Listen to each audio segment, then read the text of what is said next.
बजाओ बजाओ जरा झूम के बजाओ। आज साहित्य संगम श्रृंखला में आपके बीच हमारे पूर्वांचल के और देश स्तर के बड़े गीतकार गज़लकार देवेंद्र आर्य जी उपस्थित हैं। लाउडस्पीकर 90 FM और अपने दर्शकों और श्रोताओं की ओर से हम उनका हार्दिक अभिनंदन करते हैं। आपने 1957 में गोरखपुर में आपका जन्म हुआ।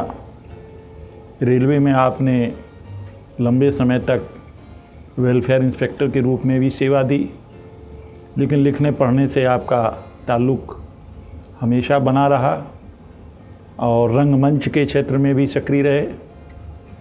तो आज हम उनसे बातचीत करेंगे, उनकी कुछ रचनाएं भी सुनेंगे।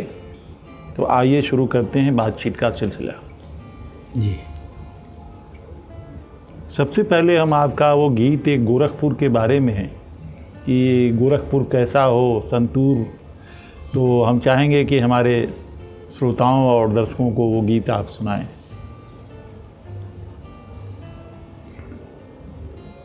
दिलों की घाटियों में बज रहे संतूर जैसा हो। संतूर जैसा हो। जी जी। हो कोई शहरगर गोरखपुर तो जैसा। मेरे गोरखपुर जैसा हो। जी जी। आप इसी को गज़ल की बात कर रहे हैं। जी जी जी। सुनिए, दिलों की घाटियों में बज रहे संतूर जैसा हो कोई शहर गर तो मेरे गोरखपुर जैसा हो। क्या बात। दिलों की घाटियों में बज रहे संतूर जैसा हो कोई शहर गर तो मेरे गोरखपुर जैसा हो। इधर कुसमी का जंगल हो। क्या बात है, क्या बात है। उधर हो राप्ती बहती। इधर कुसमी का जंगल हो, उधर हो राप्ती बहती। शहर की मांग में एक गोल घर सिंदूर जैसा। अरे वाह, क्या बात है, क्या बात। इधर कुसमी का जंगल हो, उधर हो राप्ती बहती। शहर की मांग में एक गोल घर सिंदूर जैसा हो। कबीरा की तरह जिद्दी, तथागत की तरह त्यागी। कबीरा की तरह जिद्दी, मगहर यहीं बगल में। जी जी जी जी जी। और कुशीनगर यहीं बगल में है। कबीरा की तरह जिद्दी, तथागत की तरह त्यागी। वतन के नाम बिस्मिल की तरह मगरूर जैसा हो। क्या बात है, राम प्रसाद बिस्मिल जी। वतन के नाम बिस्मिल की तरह मगरूर जैसा हो। यहीं के चौरी चौरा कांड ने गांधी को बदला था। क्या बात है। यहीं के चौरी चौरा कांड ने गांधी को बदला था। भले यह इस समय अपने समय से दूर जैसा हो। क्या बात है। भले यह इस समय अपने समय से दूर जैसा हो। बहुत मशहूर है दुनिया में गोरखपुर का गीता प्रेस। बहुत मशहूर है दुनिया में गोरखपुर का गीता प्रेस। नहीं दिखता जहाँ कुछ भी कि जो मशहूर जैसा हो। हुए मजनू फिराक और विज्ञ राही हिंदी बंगाली। हुए मजनू, यहाँ बहुत बड़ा शायर था मजनू। जी जी जी। मजनू फिराक और विज्ञ राही हिंदी बंगाली। शहर में एक परमानंद कोहेनूर जैसा हो। क्या बात है, आपने वाह, बहुत सुंदर। शहर में एक परमानंद कोहेनूर जैसा हो। यह है पुद्दार शिब्बन लाल राघवदास की धरती। यहाँ का आदमी फिर किस लिए मजबूर जैसा हो। क्या बात है, आपने उसको दौर में भी ले गए। हो गोरखनाथ का मंदिर तो एक इमाम बाड़ा भी। हो गोरखनाथ का मंदिर तो एक इमाम बाड़ा भी। उजाला घर से बेहतर दिल में हो और नूर जैसा हो। उजाला घर से बेहतर दिल में हो और नूर जैसा हो। इबादत इल्म की, इंसानियत की, भाईचारे की। हमारा रूठना भी प्यार के दस्तूर जैसा हो। हमारा रूठना भी प्यार के दस्तूर जैसा हो। और अंतिम शेर सुने कि यही दिल से दुआ करता हूँ, यही दिल से दुआ करता हूँ मैं तुमको मेरे भाई। तुम्हारा शहर मेरे शहर गोरखपुर जैसा हो, क्या बात। तुम्हारा शहर मेरे शहर गोरखपुर जैसा हो, दिलों की घाटियों में बज रहे संतूर जैसा हो कोई शहर गर तो मेरे गोरखपुर जैसा हो कोई शहर गर तो मेरे गोरखपुर जैसा हो। बहुत सुंदर, बहुत सुंदर, बहुत सुंदर। आपने भोजपुरी में भी आपकी कुछ रचनाएं हैं। एक मुछिया, हालांकि वो तो हिंदी में है ना जी, लेकिन भोजपुरी में भी आपने कुछ लिखा है। और एक गीत हम चाहते हैं कि हमारे जो दर्शक हैं, श्रोता हैं, जो आप एक गीत और सुना दें, फिर और आगे की बातचीत हम बढ़ाते हैं।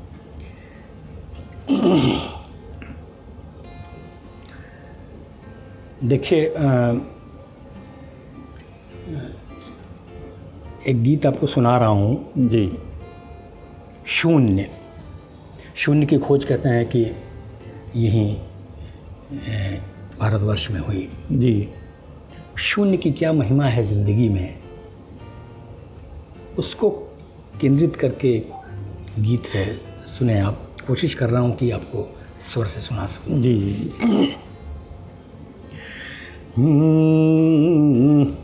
शून्य हूँ मैं, मुझसे मिलकर आपकी औकात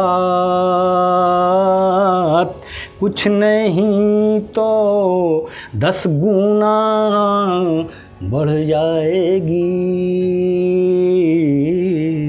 शून्य हूँ मैं, सबसे छोटी इकाई शून्य, और उसके बाद की इकाई एक के बाद शून्य लगा दीजिए तो 10 गुना हो गया। जी जी जी। शून्य हूँ मैं, मुझसे मिलकर आपकी औकात कुछ नहीं तो 10 गुना बढ़ जाएगी।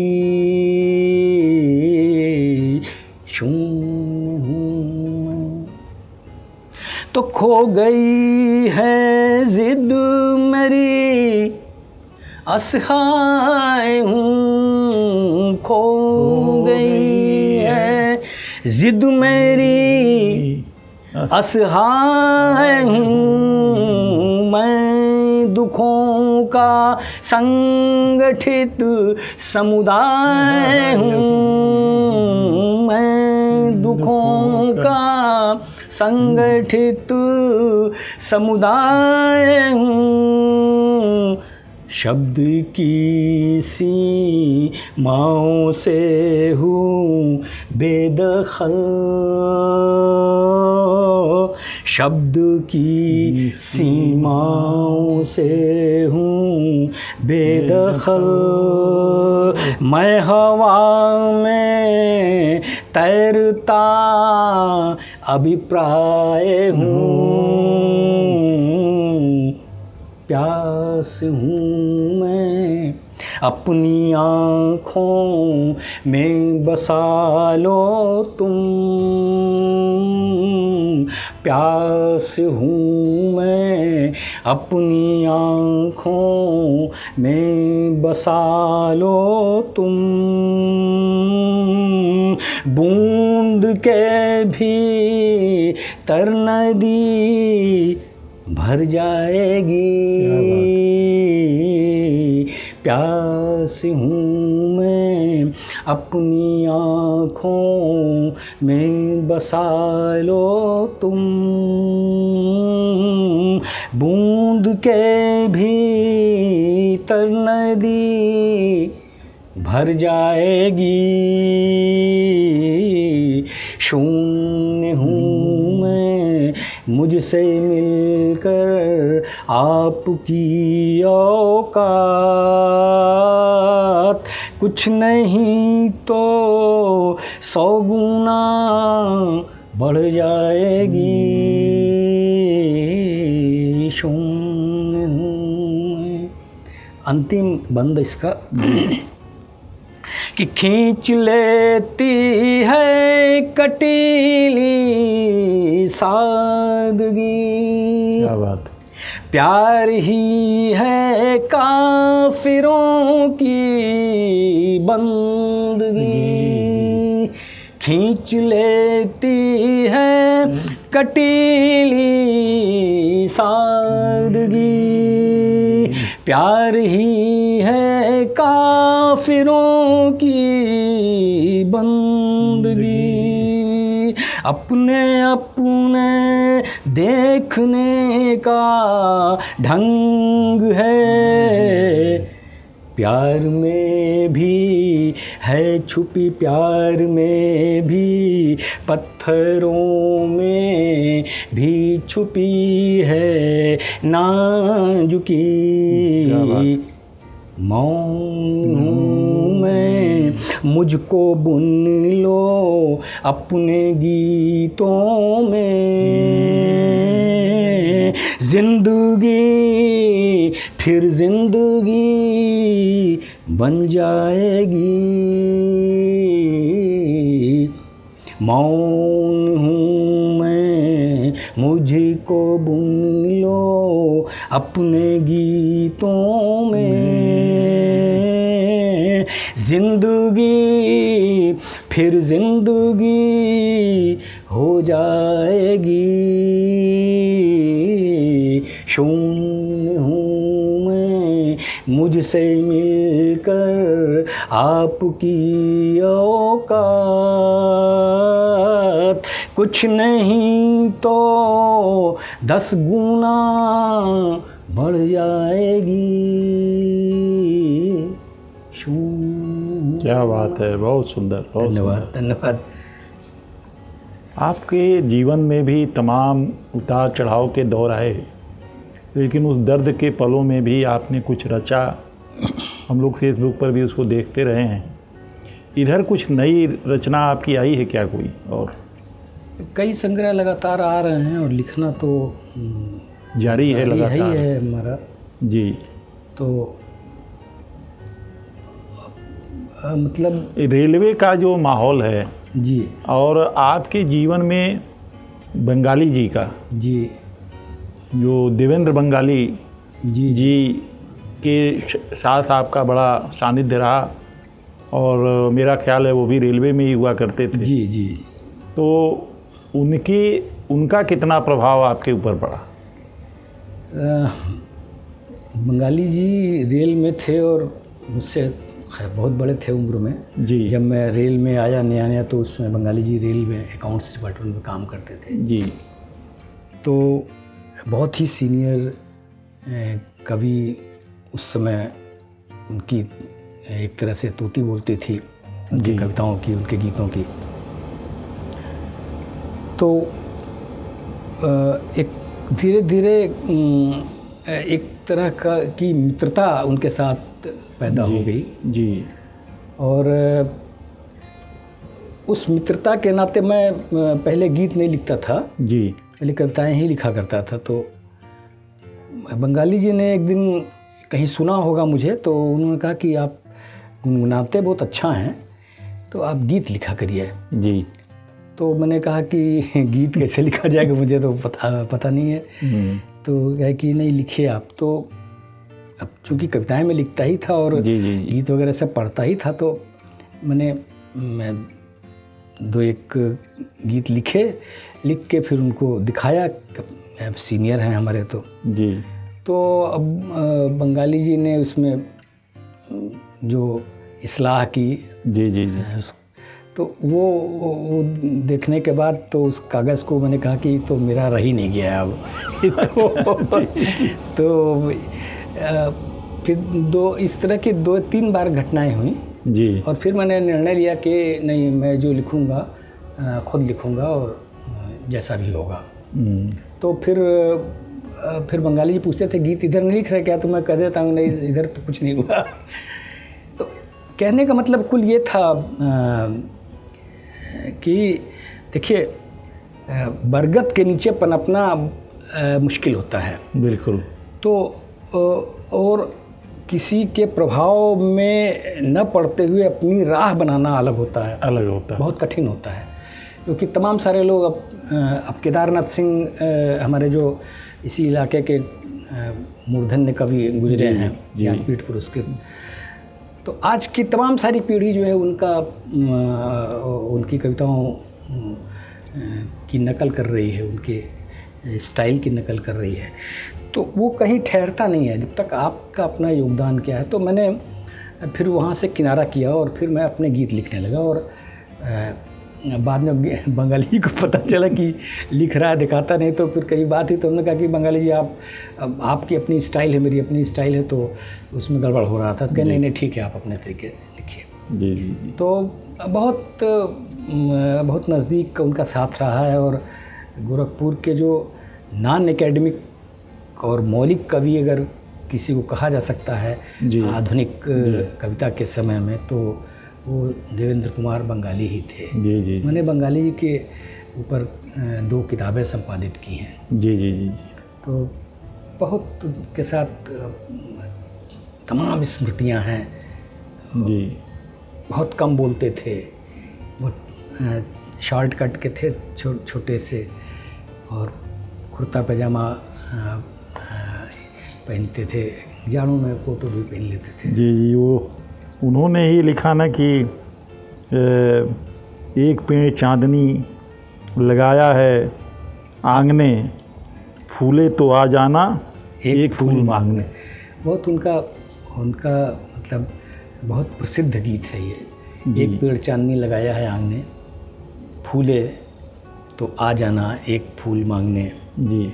ये धर्मयुग में 1964 में छपा था गीत। जी। और बंगाली जी की हैसियत ये थी, उनके रचनाकार की हैसियत की, मैंने देखा है अपनी आँखों।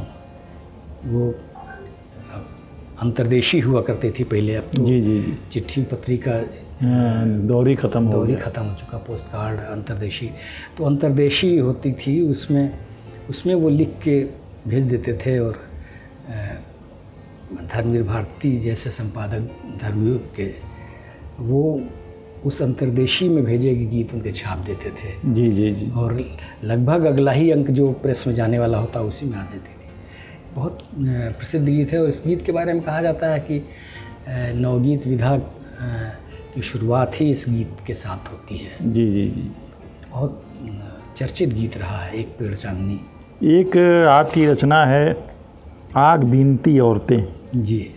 ये उत्तर प्रदेश सरकार से ये विजय नारायण शाही पुरस्कार से भी पुरस्कृत हो चुका है। तो ये औरतों के ऊपर आग बीनती औरतें, ये क्या स्त्रियों की पीड़ा को देख करके आपके मन में जगा, या कैसे ये जो आपने ये लिखा उसकी भाव? आग बीनती औरतें ये कविता भी है और इसी नाम से एक पुस्तक भी है, संग्रह। जी। तो पुरस्कार किसको मिला, वो जो विजय नारायण शाही पुरस्कार मिला है आपको? इसी पुस्तक को लेके जी जी जी। विजय देव नारायण शाही ये इलाहाबाद विश्वविद्यालय के में प्रोफेसर रहे हैं और बहुत बड़े कवि और आलोचक रहे हैं। जायसी पर उनका काम माइलस्टोन का माना जाता है। जी जी। तो उनके नाम से एक पुरस्कार नामित किया उत्तर प्रदेश हिंदी संस्थान ने। जी। तो वही विजय देव नारायण शाही नामित पुरस्कार जी मुझे मिला था। मेरा ख्याल है कि शायद 20 साल पहले की बात है। जी जी जी जी। तो देखिए, स्त्रियां जो हैं वो स्त्रियां, बच्चे और पेड़, प्रकृति, ये मेरी और पॉलिटिक्स, स्त्रियां, बच्चे, पेड़, प्रकृति और पॉलिटिक्स, ये एक तरह से आप कह सकते हैं कि रचना के विषय वस्तु रहे हैं। हाँ, मुख्यतः जी जी जी केंद्र में रहे हैं। जी जी जी। और मैं महिलाओं की स्थिति को बहुत माइन्यूटली ऑब्जर्व करता हूँ जी। और मुझे बहुत मेरी संवेदना उनके साथ जुड़ती है। जी जी जी। जो उनके साथ सदियों से एक तरह से स्त्रियों के साथ, दलितों के साथ जो अत्याचार हो रहे हैं, पुरुष सत्तात्मक समाज की जो मानसिकता बनी हुई है, जिसमें हम स्त्रियों को उनकी पीड़ा को समझ ही नहीं पाते हैं। तो मैंने वो चीज़ें मैं लगातार मुझे हांट करती रही और मैं लिखता रहा हूँ। उसके बाद भी बहुत सारी रचनाएं हैं, किताबें हैं जो मूल तक केंद्रित हैं महिलाओं, स्त्रियों को के विमर्श को लेकर। तो उसी स्थिति में वो कविता लिखी गई थी और फिर वो संग्रह बना और पुरस्कृत हुआ। कुछ लाइनें उसकी अब ध्यान नहीं, काफ़ी पहले की है वो, बहुत पहले की है सर। बिना किताब के मुझे, मेरी कमजोरी ये है कि उपेंद्र जी, मुझे मेरी स्मरण शक्ति बहुत अच्छी नहीं है। जी। तो जब तक सामने किताब ना हो या रचना ना हो तो मैं नहीं पढ़ पाता हूँ। कोई नहीं, लेकिन फिर भी आपको अभी इस उम्र में भी तमाम चीज़ें आपको याद रहती हैं और आप कनेक्ट कर लेते हैं। और आपको फेसबुक पे जो हमने देखा है कि तमाम आपके बीच ऐसे समय में जब कठिन परिस्थितियों में भी आपने ऐसा रचा कि जो फेसबुक पे मैं देखता हूँ कि लोग तमाम उसको सराहते हैं और बोलते हैं। जी। तो एक आपका लाइन है ये कि जो भी अपनी रोटी का हिसाब देने से डरता है, 100 की सीधी बात 2 नंबर का धंधा करता है। जी, ये भी ये मतलब देखिए, ईमानदारी की, नैतिकता की बहुत बड़ी बड़ी परिभाषाएं होती हैं, बहुत बड़ी बड़ी बातें होती हैं। जी। जो आम आदमी की समझ के बाहर हो सकती हैं। फिलोसफिकल है वो, आप पुस्तकीय एक तरह से परिभाषाएं हैं, व्याख्याएं हैं। जी। लेकिन उसको उतार देने का काम किया था नानक ने, जब उसने कहा कि ये रोटी गारी और एक कोई अमीर आया उसके पास और उनके लिए रोटी लेके आया और एक गरीब भी आया था रोटी लेके। तो अमीर को लगा था कि हमारी चुपड़ी हुई रोटी जो है उसे नानक जी स्वीकार करेंगे। नानक ने अस्वीकार किया तो उन्होंने कुछ ऑब्जेक्शन किया होगा या पूछा होगा, तो उन्होंने इसे रोटी को गारा और उसमें से खून की बूंदें टपकने लगीं, जो अमीर की रोटी थी। और फिर जो गरीब की रोटी थी उसको गारा, उसमें से पसीना टपक रहा था। ये एक सिंबल है, एक जी। इसको मिथक का रूप देने की कोशिश की गई। तो ईमानदारी से कमाई गई रोटी,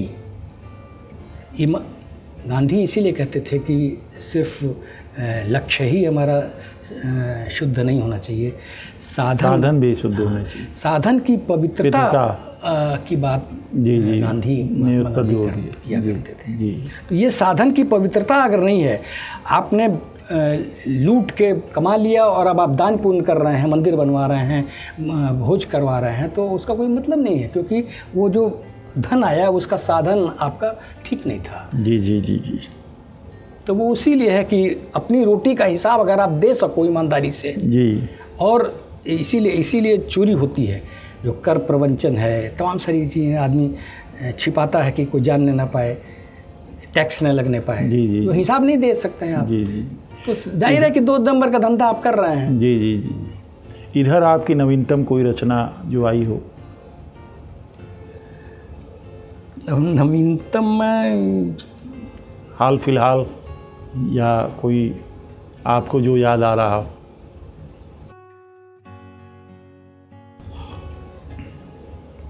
सुनिए, 2-4 शेर दिखाई पड़ गए। टूट कर प्यार कैसे करते हैं? टूट कर प्यार कैसे करते हैं? टूट कर, जी, कहा है ना कहावत कि टूट के प्यार करो। जी। टूट कर प्यार कैसे करते हैं? जैसे बिन आईना संवरते हैं। क्या बात। टूट कर प्यार कैसे करते हैं? जैसे बिन आईना संवरते हैं। आपको मोती ही दिखे हरदम, कहते हैं, और कोई है तो उसकी आंख से मोती टपक रहे हैं। स्त्री रो रही है और आपको मोती दिखाई पड़ रहे हैं। आपको मोती ही दिखे हरदम, आँखों से फूल भी तो झरते हैं। आपको मोती ही दिखे हरदम, आँखों से फूल भी तो झरते हैं। नीली साटों की तरह से कुछ दर्द, मारिए और साट पड़ गई नीली साटों की तरह से कुछ दर्द सिर्फ सोते समय उभरते हैं। क्या बात। नीली साटों की तरह से कुछ दर्द सिर्फ सोते समय उभरते हैं।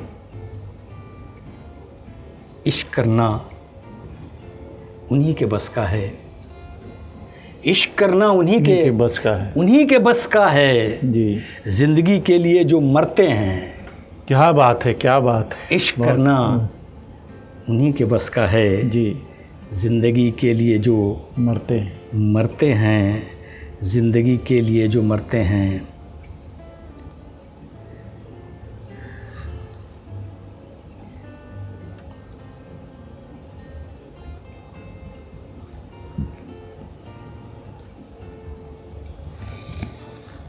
भोजपुरी में भी आपने लिखा और आपको मैथिली शरण गुप्त पुरस्कार से भी नवाजा गया। जी मुकुट बिहारी सरोज सम्मान से नवाजा गया। जी जी।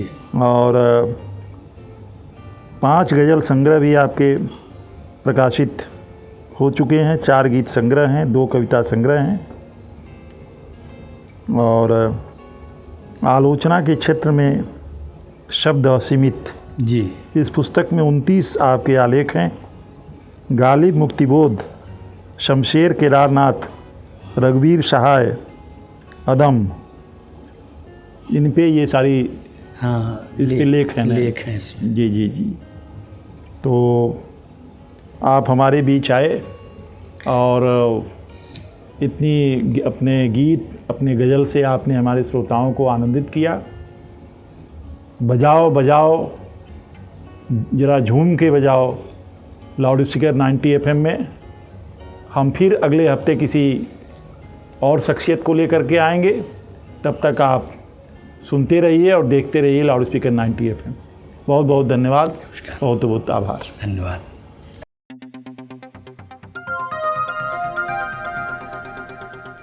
बजाओ जरा झूम के बजाओ, बजाओ बजाओ जरा झूम के बजाओ।